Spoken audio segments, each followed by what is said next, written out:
साथियों नमस्कार, आप सभी का बहुत बहुत स्वागत है आज के इस वीडियो में। दोस्तों आज के इस वीडियो में हम लोग शानदार प्रश्न को देखेंगे जो आपके टीजीटी पीजीटी सभी तरह के संगीत शिक्षक बहाली या संगीत का कोई भी एग्जाम हो, जिसमें आपको बहुत ही लाभ पहुंचाने वाला है। साथियों आपको मेरे चैनल पे जितने भी कंटेंट मिल रहे हैं, आपके सारे सिलेबस को ध्यान में रखते हुए आपके सिलेबस के अंदर से प्रश्न को लगातार निकाल करके कराया जा रहा है। ठीक है, तो आप निश्चिंत होकर के आप बस धैर्य बना करके आप प्रश्न का अभ्यास कीजिए। बिल्कुल आपके सिलेबस के अनुसार ही सारे कंटेंट दिए जाते हैं। आप संगीत का कोई भी एग्ज़ाम देना चाहते हैं, आपको बिल्कुल बराबर रूप से काम आने वाला है, तो आप निश्चिंत होकर के इसको देख सकते हैं। तो चलिए हम लोग प्रश्न को देखते हैं क्या है प्रश्न हम लोग का। इसे मैं आपको बताना चाहूँगा कि अगर आप चैनल पर नए हैं तो चैनल को सब्सक्राइब जरूर कर लीजिएगा, ताकि आपको अपडेट सबसे पहले मिल सके। ठीक है, और टेलीग्राम चैनल का लिंक भी आपको वीडियो के डिस्क्रिप्शन में दिया रहता है, वहाँ पे आप फॉलो कर सकते हैं, ताकि आपको कभी भी भविष्य में किसी भी तरह का कंटेंट PDF मटेरियल वगैरह अगर दिया जाए तो आप तक पहुँच सके। चलिए समय न गंवाते हुए फटाफट हम लोग प्रश्न को देखते जाएंगे। ठीक है, चलिए क्वेश्चन है, राग सोहनी किस थाट का राग है? तो सोहनी जो राग है वह मारवा थाट का राग है। ठीक है, अगला क्वेश्चन हम लोग देख लेते हैं, जौनपुरी राग का गायन समय कब है? तो साथियों आसावरी थाट का ये जौनपुरी राग जो कि दोपहर में हम लोग गाते, इसका गायन समय हो गया।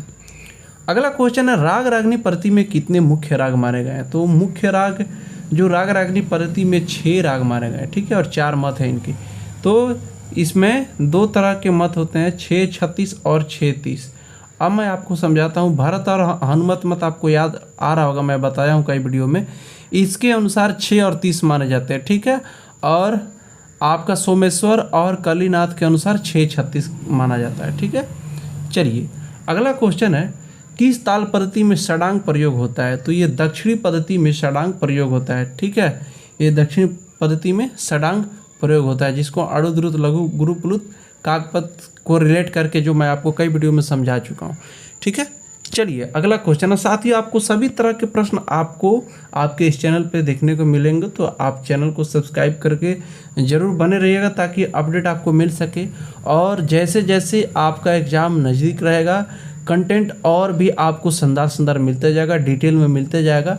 और मैं लगातार इसी प्रयास में रहता हूँ कि साथियों अगर आप हमारे चैनल से जुड़े हैं तो आपको मदद मिल सके। साथियों चैनल पे जितने भी प्लेलिस्ट आपको मिल रहा है, सारे प्लेलिस्ट का वीडियो आप देख जाइए। ठीक है, कुछ और भी वीडियो ऑल म्यूजिक एग्जाम वाले प्लेलिस्ट में भी आप वहाँ पे भी देख सकते हैं। मैं कुल मिलाकर के आप सारे प्लेलिस्ट को देखेंगे तो आपको बहुत सारे वीडियो चैनल पे देखने को मिलेंगे, जिस पे हज़ारों संख्या का अभ्यास ऑलरेडी करा दिया गया। तो आप विश्वास के साथ किसी भी वीडियो को देख सकते हैं। ठीक है, वो कोई देखिए, मैं आपको एक चीज़ बताता हूँ, कोई भी एग्जाम का क्वेश्चन हो, क्वेश्चन नहीं बदलते हैं, पैटर्न आपका जो आता है वहीं से आते हैं। तो आप ये नहीं कह सकते हैं कि इस एग्ज़ाम का क्वेश्चन है तो उस एग्ज़ाम में नहीं पूछ सकता है। अरे क्वेश्चन नहीं बदलते हैं, कंसेप्ट आपका अगर क्लियर रहेगा तो आप किसी भी एग्जाम में आप वहीं क्वेश्चन बनाएंगे। तो चलिए, तिहाई में एक ही बोल समूह कितनी बार प्रयोग होता है? तो 3 बार प्रयोग होता है। चलिए अगला क्वेश्चन हम लोग फटाफट देखते हैं। इनमें से कोई एक विषम मात्रा वाला ताल है। देखिए इसमें जो ऑप्शन दिया हुआ है, दादरा कहारवा 4 ताल, ये 6 मात्रा का है, ये 8 मात्रा का है, ये 12 मात्रा का है। ये 2 से सब विभाजित हो जाने वाले हैं, तो ये विषम मात्रा वाला कोई नहीं, इसका आंसर हो जाएगा इनमें से कोई नहीं। चलिए अगला क्वेश्चन है, उत्तर भारत में संगीत के लिए कितनी श्रुति मान्य है? तो सभी लोग जानते हैं 22 श्रुति की मान्यता है। अगला क्वेश्चन हम लोग देख लेते हैं, स्लर किसे कहते हैं? साथियों स्लर जो है किसको कहते हैं? मीट को कहते हैं। थोड़ा सा जूम कर लिया जाए, बार बार छोटा हो जा रहा है, आपको देखने में परेशानी हो सकती है। चलिए अगला क्वेश्चन है, 122 राग किसने माना है? तो राग परिजात। ठीक है, ये संगीत परिजात राग परिजात लिखा गया है। ठीक है, ये यहाँ पे आप मान सकते हैं अहोबल ने। ठीक है, 3 ताल में कितने विभाग होते हैं? तो 3 ताल में कितने विभाग होते हैं साथियों? 4 विभाग होते हैं। ठीक है, 16 मात्रा का ताल है, ये खाली होता है। राग संक्रा किस थाट से है? तो बिलावल इसका आंसर हो जाएगा, सटीक जवाब बिलावल हो जाएगा। चलिए अगला क्वेश्चन है, इनमें से पस्तो ताल के मात्रा से मिलता जुलता राग है? पस्तो सबसे पहले मैं आपको बता दूं 7 मात्रे का ताल है। क्वेश्चन पूछ रहा है पस्तो ताल के मात्रा से मिलता जुलता राग है, तो क्या है? 7 मात्रा का ये रूपक दिख रहा है ना, रूपक आंसर हो जाएगा। अगला क्वेश्चन है, गत के कितने प्रकार है? तो गत के 2 प्रकार है मुख्यतः, रजा खानी और मसीद खानी। चलिए अगला क्वेश्चन है, आड़ लय की मात्रा कितनी है? तो आड़ 3/2 को कहा जाता है। ठीक है, चलिए अगला क्वेश्चन, दिल्ली बाज किसे कहा जाता है? तो दिल्ली बाज किनार का बाज इसका आंसर हो जाएगा।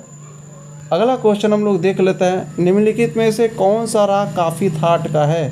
साथियों थाट लिखा हुआ है, आप इसको थाट पढ़िएगा। आपको क्वेश्चन में कहीं भी मिस टाइपिंग मिले ना तो आप उसको ध्यान न दीजिएगा, टाइपिंग करते वक्त हो जाता है थोड़ी बहुत गलतियाँ। तो कुल मिलाकर के आप जो क्वेश्चन का स्वरूप है उसको समझने का कोशिश करिएगा और प्रश्न अभ्यास करिएगा। थोड़ी बहुत कमियों को इग्नोर करके हमारा सहयोग जरूर करिएगा। मैं भी इंसान हूँ, साथ ही आप ही की तरह मैं भी सीख रहा हूँ आपके साथ साथ। हो सकता है मेरे से भी आपको किसी भी तरह का कमी दिखे, मेरे से भी गलती हो सकती है, तो आप बेशक कमेंट करके मुझे ज़रूर बताइएगा ताकि मैं भी आपको अपडेट कर सकूँ। चलिए क्वेश्चन है, निम्नलिखित में कौन सा राग काफ़ी थाट का है? तो देखिए ये आपका जो भीम पलासी है ना स्पष्ट दिख रहा है, ये काफ़ी थाट का राग है, इन बाकी काफ़ी थाट का नहीं है। यति के कितने प्रकार है? यति के 5 प्रकार हैं साथियों। यति क्या है? तालों की गति आप कह सकते हैं, जैसे पिपलिका, गोपुक्षा, श्रोतोगता, ये इस तरह का मैं 5 बताया था ना, ठीक है। ये वही यति जो क्या बोलते हैं ताल का जो गति माना जाता है 5 प्रकार के, ठीक है, उसी को बोलते हैं। तो कितने प्रकार के हैं? 5 प्रकार के हो जाएंगे। आंसर है अगला क्वेश्चन का, सितार में मुख्य तारों की संख्या कितनी है? तो 7 तार होती है साथियों सितार में, वही तानपुरे में 4 तार की व्याख्या मिलती है। उस्ताद अल्लाह रखा खा के गुरु कौन है? चलिए ऑप्शन हम लोग देख लेते हैं, यहाँ पे है आपका आंसर कादिर बख्शिश के आंसर हो जाएगा अल्लाह रखा खा के। फरदोस ताल में कितने मात्रा होते हैं साथियों? 14 मात्रा का ताल है फरदोस ताल। अगला क्वेश्चन हम लोग देख लेते हैं, पखावज वादक रामा शंकर दास यानी कि राम शंकर दास का दूसरा नाम क्या है? इन्हीं को पागल दास कहा जाता था साथियों। अगला क्वेश्चन है, इनमें से झप ताल के विभाग को पहचाने? तो यहाँ पे रहा है आपका धीना धीदीना तीना धीदीना, ये झप ताल का बोल है, ठीक है, ये आंसर हो जाएगा, ठीक है। चलिए अगला क्वेश्चन है, ताल में क्रिया कितने प्रकार के होते हैं? तो ताल में क्रिया कितने प्रकार के होते हैं? 2 प्रकार के होते हैं, ठीक है, सशब्द और निशब्द। चलिए अगला क्वेश्चन है, यदि राग भूपाली के वर्जित स्वर को वर्जित नहीं किया जाए तो निम्नलिखित में से कौन सा स्वरूप प्राप्त होगा? देखिए राग भूपाली में वर्जित स्वर कौन कौन से हो सकते हैं? म और नी होते हैं, ठीक है, और उसको वर्जित नहीं किया जाएगा तो सिंपल सारे ग म प ध नि सा पूरा स्वरूप आ जाएगा हम लोग का, ठीक है, पूरे शुद्ध रूप में बिलावल हम लोग का आंसर हो जाएगा। चलिए अगला क्वेश्चन हम लोग देख लेते हैं, जल तरंग किस वर्ग का विशेष वाद्य है? तो इसका आंसर घान हो जाएगा, ठीक है। अगला क्वेश्चन है, निम्नलिखित में किस ताल में एक ताली तथा एक खाली है? एक ताली तथा एक खाली किसमें है? तो यहाँ पे दादरा हम लोग का स्पष्ट दिख रहा है, ठीक है। चलिए इनमें से किस स्वर की 2 श्रुति होती है? सा रे ग और क्या रे और धा का 3 श्रुति, सा म प का 4 श्रुति, ग और नी का 2 श्रुति होता है, ठीक है। चलिए अगला क्वेश्चन है, इनमें से परमेल प्रवेशक राग को पहचाने? मुल्तानी जय जयवंती दोनों परमेल प्रवेशक है, तो ये 1 सदी के आंसर हो जाएगा। अगला क्वेश्चन है, बंदे अली खान किस वाद्य से संबंधित है? तो बीन आंसर हो जाएगा, ठीक है, बंदे अली खान बीन से संबंधित है।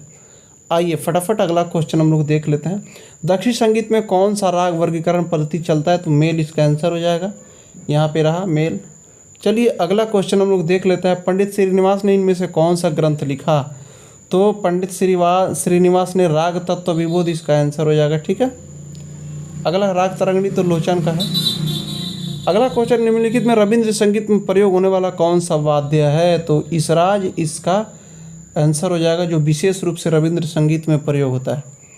चलिए अगला क्वेश्चन है, इनमें से कौन सा रूप संगीत वादन से संबंधित नहीं है? आलाप, घसीट, सूत, इनमें से ये क्या क्वेश्चन पूछ रहा है, इनमें से कौन सा रूप संगीत वादन से संबंधित नहीं? हाँ देखिए घसीट और सूत ये संगीत के वादन से संबंधित है, लेकिन आलाप गायन से संबंधित है, आलाप आंसर हो जाएगा, ठीक है। क्वेश्चन को पढ़ते हुए आराम से कभी भी आप लोग जवाब देने का प्रयास करेंगे। देखिए एग्जाम में क्या होता है, क्वेश्चन ईजी रहता है लेकिन एग्जामिनर उसको इस ढंग से घुमा देते हैं ना, आपको उसके लैंग्वेज में फंसा करके रख देते हैं, इजी क्वेश्चन भी आपका क्या होता है हार्ड हो जाता है। तो ये सब चीज़ ध्यान दीजिएगा, और मैं सभी तरह का प्रयास करता हूँ कि आपको हर तरह से मैं क्वेश्चन का अभ्यास कराऊँ। मेरे से जो भी मदद हो सकता है मैं अपने चैनल के माध्यम से आप तक देने का प्रयास करता हूँ। तो बिल्कुल आप साथ बनाए रखें, मेरे से जो भी होगा मैं आपके लिए मदद कर रहा हूँ। चलिए वीडियो कैसा लगता है साथियों आप कमेंट में ज़रूर बताइएगा, और वीडियो अच्छा लगे तो आप वीडियो को लाइक ज़रूर करिएगा और दोस्तों में शेयर ज़रूर करिएगा ताकि सबको कंटेंट मिल सके और मेरा मदद हो सके। चलिए, साग का संबंध किस पशु या पक्षी से है, या मतलब कि साग का जो संबंध है किस पशु या पक्षी से, यानी कि किस पक्षी से है, तो देखिए ये साग का संबंध मोर से माना जाता है। ठीक है, सातों स्वरों का संबंध जो पशुओं से है, पक्षियों से, इसका मैं किसी वीडियो में आपको बता चुका हूँ। साथियों, मैं हमेशा बोलता हूँ कि आप किसी भी वीडियो को स्किप ना करिएगा, क्योंकि किस वीडियो में कौन सा कंटेंट मैं कहाँ से ला करके आपको दे दूँगा, ना मुझे पता होता है ना आपको पता होता है। तो मैं भी ढूंढते रहता हूँ आपके लिए कंटेंट, आपके सिलेबस के अनुसार से जो भी मिल जाता है मैं दे देता हूँ। हो सकता है किसी वीडियो में आपको बहुत विशेष कंटेंट मिल सकता है, वैसे विशेष तो हर वीडियो है, इसलिए मैं आपको बोलता हूँ कि सारे वीडियो को देखा करिए, क्योंकि आप एग्ज़ाम की तैयारी कर रहे हैं। किस वीडियो से आपको क्या लाभ मिल जाएगा वह ना आपको पता है ना मुझे पता है। तो चलिए अगला क्वेश्चन है, बाकी हम लोग अपना प्रयास कर रहे हैं। पंचम सवारी ताल की कुआड़ कितने मात्रा में आएगी? देखिए कुआड़ का मान कितना होता है, 5/4। पंचम सवारी 15 मात्रा का होता है और कुआड़ पूछ रहा है 5/4 से डिवाइड करेंगे। जब आप इसका सॉल्यूशन करेंगे तो 12 आंसर आएगा। आप इसको डिवाइड करके देख सकते हैं। कुआड़ लय को किस नाम से जाना जाता है? तो कुआड़ लय को सावा गुण कहा जाता है। ठीक है, 5/4 को आप डिवाइड करेंगे 5/4 यानी कि 4 से 5 में, तो आपका 1.1/4 आंसर आ जाएगा। चलिए, सावा गुण इसलिए बोलते हैं। अगला क्वेश्चन है, भारतीय संगीत में टॉनिक कॉर्ड यानी कि कोड लिखा हुआ है किस स्वर से शुरू होता है? तो सा इसका आंसर हो जाएगा। ठीक है, चलिए अगला क्वेश्चन है, इनमें से कौन एक थाट नहीं है पूर्वी असावरी दुर्गा? पूर्वी असावरी थाट है, लेकिन दुर्गा क्या है? यह एक राग है। अगला क्वेश्चन है, ठुमरी में प्रयोग किए जाने वाली इसमें से कौन सी ताल है? तो 4 ताल दादरा दीपचंदी। ये जो दीपचंदी है ना, ठीक है, ये ठुमरी में बहुत प्रयोग होता है। ठीक है, और बिहार की छठ वगैरह में भी दीपचंदी बहुत सुनने को मिलता है। अगला क्वेश्चन है, अभिनव राग मंजरी के लेखक कौन है? तो भातखंडे इसके आंसर हो जाएंगे। विष्णु नारायण भातखंडे का ये पुस्तक है। अगला क्वेश्चन है, यदि मध्यम सप्तक में गा रहे हैं और फिर तार सप्तक में चले जाए तो यह प्रक्रिया क्या है? देखिए, आप मध्यम सप्तक यहाँ है और तार सप्तक यहाँ है, मंद्र सप्तक यहाँ। आप यहाँ गा रहे हैं, ठीक है, और यहाँ से जब आप यहाँ चले जाएंगे तो क्या कर रहे हैं? आरोह कर रहे हैं। आरोह आंसर हो जाएगा। ठीक है, एक बार हम लोग ऑप्शन और देख लेते हैं। हाँ ठीक है, आरोह आंसर हो जाएगा। खंड जाति में कितने मात्रा होते हैं? तो खंड जाति में साथियों 5 मात्रा होते हैं। ये क्या है? ये जाति है, ताल का जाति है, जो आपके दक्षिण प्रति में विशेष रूप से इसकी मान्यता है। तो ये देखिए, मैं आपको बता दे रहा हूँ। चतस्त्र आपका ये हो गया, तिसत्र ये हो गया, खंड में 5, संकीर्ण में 9, और आपका एक और आता है मिश्र जाति, उसमें 7 मात्रा का प्रयोग होता है। तो ये चीज़ ध्यान रखेंगे। दतिलम ग्रंथ किसने रचा है? तो दतिलम दतिल ने रचा है। ठीक है, अगला क्वेश्चन हम लोग देख लेते हैं, 10 थाट के जन्मदाता कौन है? तो 10 थाट के जो जन्मदाता हैं, ठीक है, ये कौन है? आपके विष्णु नारायण भातखंडे, जिनको चतुर पंडित कहा जाता है। साथियों, नारायण मोरेश्वर खरे 10 थाट के नहीं, ये रागांग के जन्मदाता है, तो आप कंफ्यूज नहीं होइएगा। आंसर हो जाएगा चतुर पंडित। इसी तरह का प्रश्न आपको आएगा, इतना इजी आएगा कि आप उलझ के रह जाएंगे। ठीक है, देखिए यहाँ पे चतुर पंडित दिया है, भातखंडे का चतुर पंडित, जिन्होंने नाम नहीं जाना होगा वो बिल्कुल गलती कर देंगे। तो इसलिए मैं सभी तरह का क्वेश्चन आपको देने का प्रयास करता हूँ। मेरा यही प्रयास रहता है कि आपको क्वेश्चन के अभ्यास के साथ साथ कंसेप्ट भी बिल्डअप करा दिया जाए। साथियों, हमेशा मैं आपको बोलता हूँ कि आप प्रश्न के अभ्यास कहीं से भी कर रहे हो, अच्छी बात है, लेकिन उसके साथ साथ आप खुद से सेल्फ स्टडी जरूर किया करिए। कोई भी अच्छी पुस्तक को आप पढ़िए। चलिए अगला क्वेश्चन है, उस्ताद हलीम जाफ़र खान कौन सा वाद्य बजाते थे?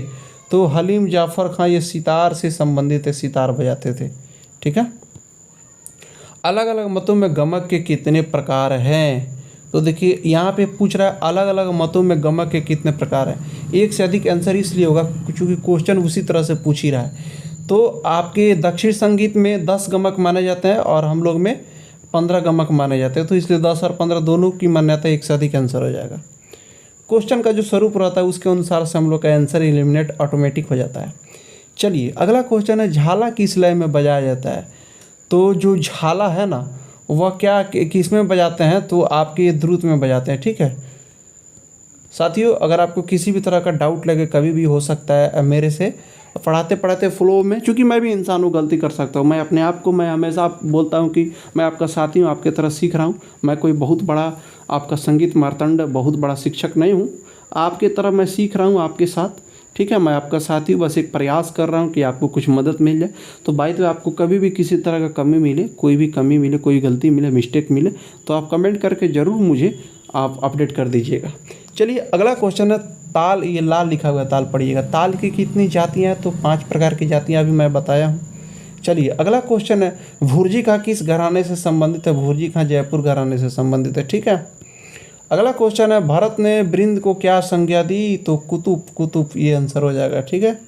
चलिए अगला क्वेश्चन है वेंकटमुखी ने कितने मेलों को माना? तो 72 मेलों को वेंकटमुखी ने माना है। अगला क्वेश्चन है चित्रावीड़ा का सर्वप्रथम उल्लेख किसने किया? इसका आंसर नारद हो जाएगा। बहुत सारे पुस्तकों में नारद ही मिला है। साथियों संगीत में क्या होता है ना, आप 2 4 5 पुस्तक पढ़ लीजिएगा ना, तो अलग अलग मत अलग अलग मिल जाएगा। किसी बिंदु में कोई आंसर मिल जाएगा, किसी क्वेश्चन के लिए कोई आंसर मिल जाएगा। तो ये अलग संगीत में ऐसा होता है, अगर आप 2 4 5 पुस्तक पढ़ेंगे अलग अलग राइटर के, तो अलग अलग मत मिल जाएंगे। तो हो सकता है कहीं पे कुछ और मिला है, कहीं पे कुछ और मिला है, लेकिन हम लोग क्या मान करके चलते हैं, जो बहुत मतलब विशेष रूप से फेमस किताब है उसको हम लोग मान करके चलते हैं। तो आप लोग कन्फ्यूज ना होइएगा, ठीक है। चलिए कर्नाटक संगीत में मंच प्रदर्शन में पहले गाने की परंपरा क्या है? तो जाति स्वरम इसका आंसर हो जाएगा। अगला क्वेश्चन है मत कोकिला बीड़ा में कितने तार होते हैं? मत कोकिला बीड़ा में कितने तार होते हैं साथियों? तो मत कोकिला बीड़ा में 11 तार, नहीं सॉरी 21 तार होते हैं, ठीक है। मत कोकिला बीड़ा में 21 तार होते हैं साथियों। हमको लग रहा है 16-17 मिनट में हम लोग लगभग 58-59 क्वेश्चन देख लिए। किसी साथी का कमेंट आया था कि सर टाइम बहुत ज़्यादा लग जाता है। अब बताइए, अब इससे कम समय में हम लोग क्या करेंगे? इतना कम समय में हम लोग इतना प्रश्न को देख 16-17 मिनट में लगभग 60 क्वेश्चन के आसपास अगर हम लोग देख रहे हैं, तो ये समझाते हुए जबकि, तो ये कोई अब इससे ज़्यादा स्पीड नहीं किया जा सकता है। फिर ज़्यादा स्पीड करने पे आपको भी नहीं समझ में आएगा। तो मैं यही प्रयास करता हूँ कि आपको मेरे वीडियो के माध्यम से हर तरह का मदद मिले, हर तरह से फ़ायदा ही फ़ायदा हो। चलिए अगला क्वेश्चन है संगीत कला निधि के रचयिता कौन है? तो इसके आंसर हो जाएंगे रामा माते, ठीक है। अगला क्वेश्चन है झिझिया किस प्रदेश का लोक नृत्य है? तो बिहार इसका आंसर हो जाएगा। आइए अगला क्वेश्चन हम लोग देखते हैं स्वतंत्र वादन में सबसे पहले क्या प्रस्तुत करते हैं? उठान इसका आंसर हो जाएगा। अगला क्वेश्चन है तबले में कितने घंटे लिखा हुआ है? गट्टे पढ़िएगा साथियों, ये मिस टाइपिंग हो गया है लिखते वक्त, ठीक है। 8 गट्टे होते हैं। चलिए अगला क्वेश्चन है सूत की क्रिया किस बात पर होती है? किस बात नहीं, किस वाद्य पर, ये भी मिस टाइपिंग हो गया है, ठीक है। तो सितार इसका आंसर हो जाएगा। चलिए अगला क्वेश्चन है ललित कलाओं में कौन सी कला सबसे उत्तम है? 5 कलाओं में 5 कलाएँ जो ललित कला की, उसमें संगीत कला सबसे उत्तम होती है। चलिए अगला क्वेश्चन है राग में कितने प्रकार के स्वर प्रयोग होते हैं साथियों? राग में कितने प्रकार के स्वर प्रयोग होते हैं? तो 4 प्रकार के। क्या क्या? वादी, संवादी, अनुवादी और विवादी, ठीक है। साथियों एक मित्र का कमेंट आया था कि डांस का भी प्रश्न कराइए।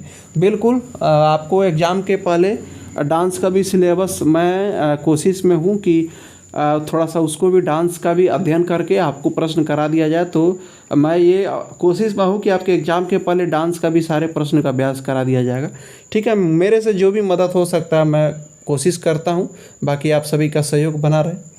चलिए अगला क्वेश्चन है ख्याल के कितने अंग होते हैं? तो 2 अंग होते हैं, ठीक है। इसका आंसर हो जाएगा। चलिए अगला क्वेश्चन है ध्रुपद के कितने अंग हैं? तो 4 अंग हो जाएंगे, ठीक है। अस्थायी अंतर संचारी है अभोग, ठीक है। चलिए अमीर खुसरो कहाँ के रहने वाले थे? तो उत्तर प्रदेश के पटियाली के रहने वाले थे। अगला क्वेश्चन है तानसेन किस गायकी के लिए प्रसिद्ध हैं, यानी कि माने जाते हैं? ध्रुपद इसका आंसर हो जाएगा, ठीक है। अगला क्वेश्चन है तराना गायन के लिए सर्वप्रसिद्ध कौन सा नाम है? तो बड़े गुलाम अली खां, जो ऑप्शन के हिसाब से आंसर हो जाएगा बड़े गुलाम अली खां हो जाएंगे। अगला क्वेश्चन है उस्ताद आमिर खान को अक्सर किस ताल में गाते थे? तो 1 ताल इसका आंसर हो जाएगा। चलिए अगला क्वेश्चन है रविंद्र संगीत भारत देश के किस भाग से है? तो जो इसका आंसर हो जाएगा पूरब से है। अगला क्वेश्चन है गंधार का संवादी स्वर क्या है? देखिए इसका जो आंसर हो जाएगा नी हो जाएगा। ग का नी होता है, क्योंकि 9 और 13 श्रुति का संवाद होना चाहिए। तो आप निकाल करके देख सकते हैं। जाकिर हुसैन का संबंध किससे है? तबला वादक है, ठीक है, पंजाब से। अगला क्वेश्चन है अनुराधा जो तबला वादिका है किसकी शिष्य है? किशन महाराज की, ठीक है। बहुत ही फेमस तबला वादिका है बनारस घराने के किशन महाराज की। सारंगी और इसराज जैसे वाद्य को किससे बजाया जाता है? तो गज से बजाया जाता है, ठीक है। वायलिन भी गज से बजाया जाता है, ध्यान रखिएगा। संगीत रिसर्च एकेडमी कहाँ है? तो कोलकाता इसका आंसर हो जाएगा, ठीक है। चलिए अगला क्वेश्चन है इमदाद खां क्या बजाते थे? तो सितार और सुरबहार दोनों बजाते थे, ठीक है, इसका आंसर 1 से अधिक हो जाएगा। अगला क्वेश्चन है सरोद के आविष्कारक किसे माना जाता है, तो तानसेन के आंसर हो जाएंगे। ठीक है, तानसेन ने सरोद का आविष्कार किया था।